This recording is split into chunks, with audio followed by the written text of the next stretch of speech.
No lo lee, siervo, por favor.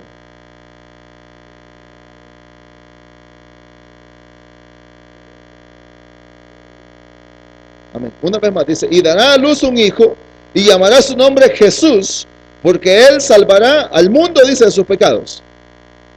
A su pueblo. No el mundo entero, aunque la voluntad de Dios dice que él no desea que nadie se pierda, es la voluntad de Dios. Pues dice que él morirá por los pecados de su pueblo. ¿Y quién es su pueblo? Ahí es donde nos equivocamos. Somos nosotros el pueblo de Dios. Porque si Jesús hubiera muerto por el pueblo de Israel, todos los israelitas fueran salvos. Todos hubieran creído en Jesús, todos se hubieran arrepentido, pero no sucede. ¿De quién hablaba entonces el Señor? De la iglesia de Dios, del cuerpo de Cristo. De él es precisamente que el versículo o esta palabra habla de que el Señor murió por los pecados de aquellos que íbamos a creer en él. El libro de los Hechos también habla, hermano, no lo tengo aquí a la mano, pero se habla, donde dice que se iban agregando cada día. ¿Quiénes dicen? Los que habían sido ordenados para salvación. Amén. Así de que muy claro, el Señor viene, como le digo, primero Él nos muestra la posición en la que estamos, una depravación total. Número 2, la elección incondicional, como Dios nos elige a cada uno de nosotros. Número 3, el Señor también, hermano, viene y hace una muerte sustitutoria. ¿Por quiénes? Por su iglesia. Después se lo doy, porque no nos quedamos. Número 4, que es lo que vamos a tocar en esta noche, es la gracia irresistible. Ok, se lo digo los temas de nuevo. El número 1 dijimos, la depravación total. Número 2, la elección incondicional. Número 3, la expiación limitada, que fue que se perdió el hermano Isidro. La expiación limitada.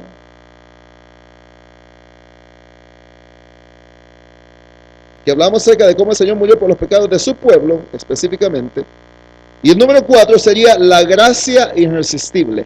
La próxima semana estaríamos estudiando el último, que sería la perseverancia de los santos o la seguridad eterna de la salvación.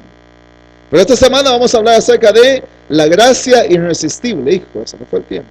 Bueno, ¿a qué nos referimos con esto? Lógicamente el Señor ya preparó el plan. Él viene y nos mostró. Él viene y justifica al hombre por medio de Jesús. Él sabía que el hombre no podía alcanzar la salvación por sí mismo.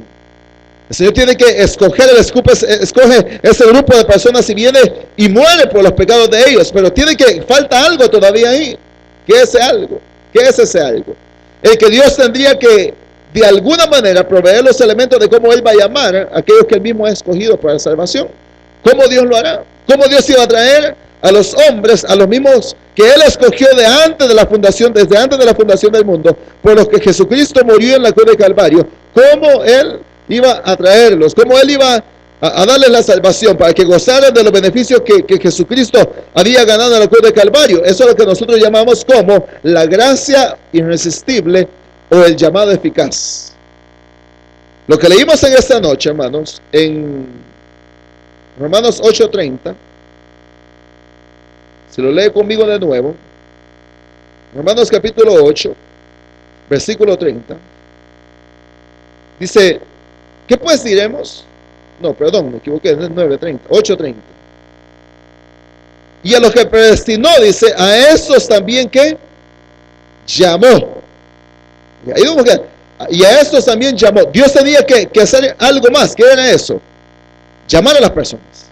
A los que Él mismo había hecho salvo y a los que había predestinado para la salvación. El Señor tiene que llamarlos. ¿Cómo Dios lo va a hacer? Ese es uno de los puntos. ¿Por medio de qué otra cosa? ¿Cómo creyó usted? Gracias. Por medio de la palabra de Dios. El Señor utiliza esas dos cosas. Cuando un predicador se para y predica la palabra de Dios, usted, hermano, mira diferentes tipos de reacciones de las personas, ¿sí o no? Eso en teología, en ese punto que vamos a estudiar, se le llama como, apúntalo, el llamado externo y el llamado interno, que son dos llamados.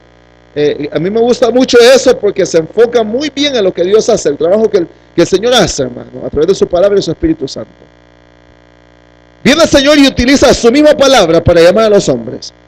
Usted mirará a un predicador que está en una plaza, por ejemplo, y comienza a predicar la palabra de Dios, y hay de todo tipo de gente. La gente escucha la palabra, y aquel hombre predicando y predicando la palabra, en la mente de algunos es cierto lo que dice, muy bonito lo que predica, pero eso de ser cristiano como que no es para mí.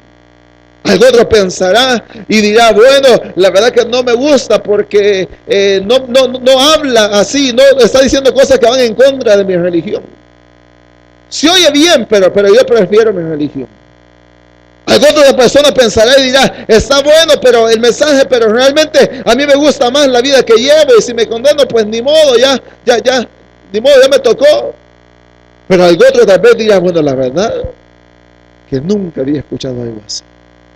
La verdad es que necesito arrepentirme de mis pecados. La verdad es que necesito la salvación. Diferentes tipos de reacciones. ¿Por qué? Porque cuando el Señor hace el llamado, hermanos, sucede algo extraordinario, algo sobrenatural. Cuando la palabra de Dios está siendo impartida, hermanos, sucede algo sobrenatural. ¿Cuántos se recuerdan el día que escucharon el mensaje de la palabra de Dios por primera vez? ¿Se acuerdan? O el día que usted aceptó al Señor en su corazón, hermano. Una experiencia sobrenatural. Una experiencia completamente sobrenatural. Entonces, hay dos llamados, como le digo, el externo y el interno. ¿Cuál es el llamado externo? El que el predicador hace, o se le conoce como la predicación. Ese es el llamado externo. Que el llamado es a todas las personas. Como Jesús. ¿A quiénes les predicaba el Señor?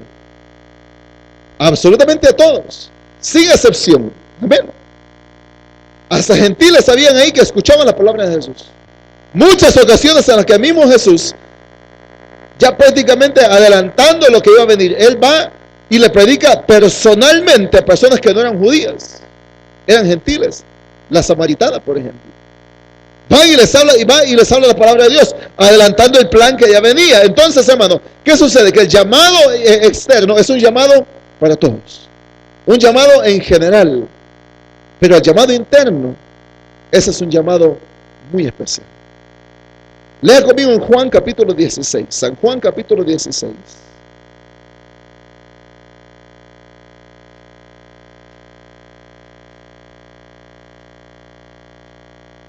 San Juan capítulo 16, versículo 8.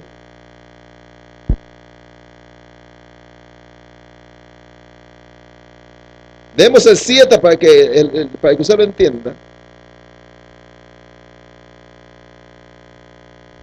Pero yo os digo la verdad, hablando Jesús a sus discípulos, os conviene que yo me vaya, porque si no me fuera, el Consolador no vendría a vosotros, mas si me fuere, os lo enviaré. Y cuando Él venga, convencerá al mundo de pecado, de justicia y de juicio. La semana pasada hablamos de la palabra mundo, ¿se recuerda? Que la palabra de Dios enseña que la palabra mundo no significa todas las personas y cada uno de los seres humanos, no. Leíamos un versículo en donde los hombres aquellos turbados que no podían detener a Jesús, les decía, ¿para qué hacen tantas cosas? Mirad, el mundo entero se va detrás de Jesús. Ahora, ¿se iba cada persona y todo el mundo detrás de Jesús? No. Los romanos no creían en Él.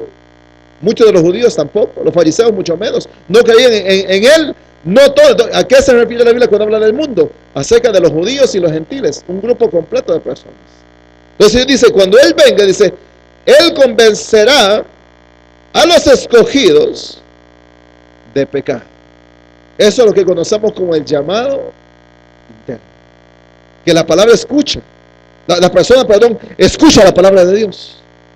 Escucha lo que el predicador está diciendo, o alguien que lo está visitando, o de la manera que sea, que esté escuchando por la televisión o por donde sea, que escuche la palabra de Dios. Pero hay un llamado interno en el corazón, hermano, que es irresistible. Un llamado que, porque aunque el hombre quiera o no quiera, hermano, aunque esté dispuesto o no esté dispuesto, el Señor lo toca y el Señor lo trae y lo llama, sea como sea, hermano. Dios lo saca del lugar donde se encuentra. Dios toca su corazón y lo convence y le hace ver el estado pecaminoso en el que él se encuentra. Eso es el llamado irresistible. Un llamado eficaz. Un llamado que no se puede resistir. Un llamado que va a dar su fruto. Amén. ¿Qué sucedería? Y vamos a leer incluso, hermano, otros versículos. Y esta es una doctrina, hermano, que no es nada oculto, ni ninguna nueva revelación. Es algo que ha estado en la palabra por siempre. Que todo el tiempo ha estado ahí. Muy clara la enseñanza. Juan capítulo 6, versículo 37. San Juan 6:37. Hoy sí vamos a leer Biblia. San Juan 6:37.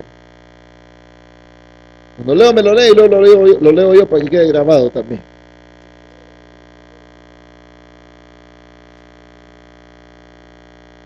Amén. Lo leo yo de nuevo. Todo lo que el Padre me da, vendrá a mí, y al que a mí viene, no lo echo fuera. Eso habla de tres cosas. Primero, lo que hablamos, la elección incondicional, que el que Dios escoge, lo escoge. Número dos, habla también acerca, hermano, del llamamiento eficaz. Él dice, el que viene a mí, dice que viene enviado por ¿quién? En otras palabras, no hay tal, y por eso a mí me encanta esta doctrina, porque no deja ni la menor duda, pero ni la menor duda, que toda la obra de la salvación es, hermano, una obra completamente y exclusivamente de Dios, que el hombre no merece ninguna gloria. La Biblia no dice, Pablo ni los apóstoles, ninguno de ellos podría gloriarse y decir, es que cuando yo busqué de Cristo, es que cuando yo busqué de Dios, es que cuando a mí me nació ir a una iglesia, ninguno de ellos decía eso. Todos decían, hermano, que era el Señor el que se había acercado a ellos. Era Dios el que los había salvado, era Dios el que los había cambiado, era Dios el que les daba la fortaleza, era Dios el que los llevaba al cielo, era Dios el que proveía la fe. Dios es el único autor de la, hermano, de nuestra salvación. Él es el único. Y lo que él dice, hermano, Jesús dijo, el que viene a mí, ¿cómo dice? Yo no lo echo fuera. ¿Por qué? Porque son sus escogidos.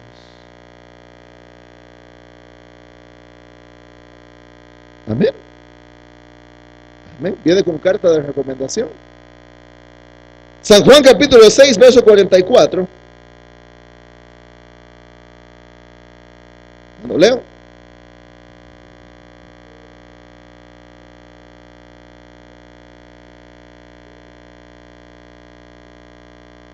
Amén. Lo leo yo de nuevo. 6 dije 44. Ninguno puede venir a mí si el Padre que me envió no le trajere, y yo le resucitaré en el día postrero. Porque está bien claro ahí, ¿verdad, hermano? Él dice, nadie puede venir a mí si el Padre no lo ha enviado. Si no es el Señor, si no es Dios el que pone en nuestros corazones el deseo de buscar de Él, si no es Dios el que pone en nosotros el deseo del arrepentimiento, hermano, no podríamos venir al Señor. Entonces, ¿quiénes son los que vienen al Señor? ¿Quiénes son los que vienen a Jesús? Los que son enviados por el mismo Padre. Y dice, y yo les resucitaré en el día posterior, en el día final. Entonces simplemente es imposible que los hombres vengan, hermanos, por sí mismos al camino de Dios.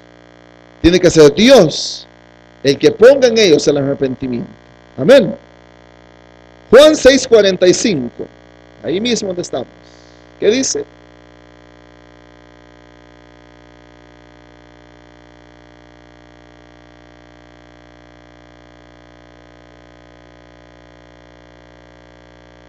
Otra vez más. ¿Quién es?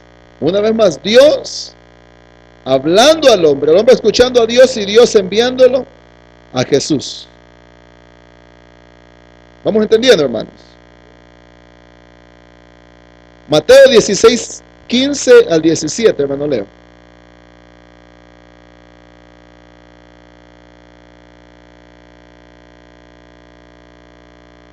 Uh-huh.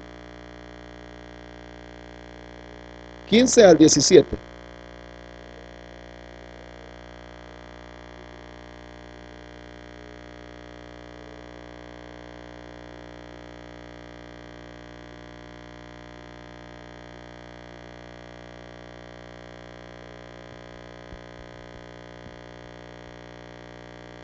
Amén. Una vez más.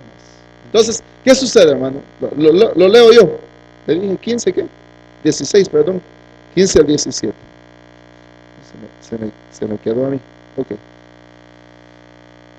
Para que quede grabado en el CD. Dice, Él les dijo, ¿y vosotros? ¿Quién decís que soy yo? Respondiendo Simón Pedro, dijo, tú eres el Cristo, el Hijo del Dios viviente. Entonces le respondió Jesús, bienaventurado eres, Simón, hijo de Jonás, porque no te lo reveló carne ni sangre, sino mi Padre que está en los cielos. Una vez más, ¿de quién era la revelación? De parte de Dios. Era el Dios mismo el que había obrado en la vida de Pedro. Amén. Romanos capítulo 8, versículo 14.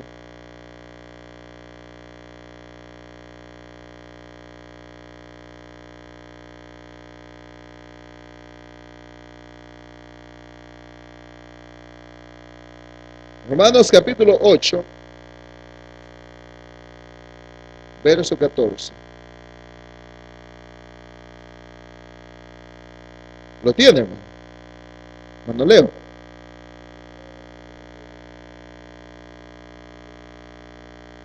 Amén.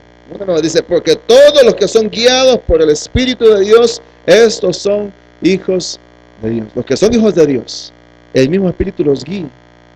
Ahí los lleva a Jesús. Y cuando uno viene a sentir, hermano, ya estamos en las manos de Dios. Amén. Gálatas, capítulo 1, versículo 15.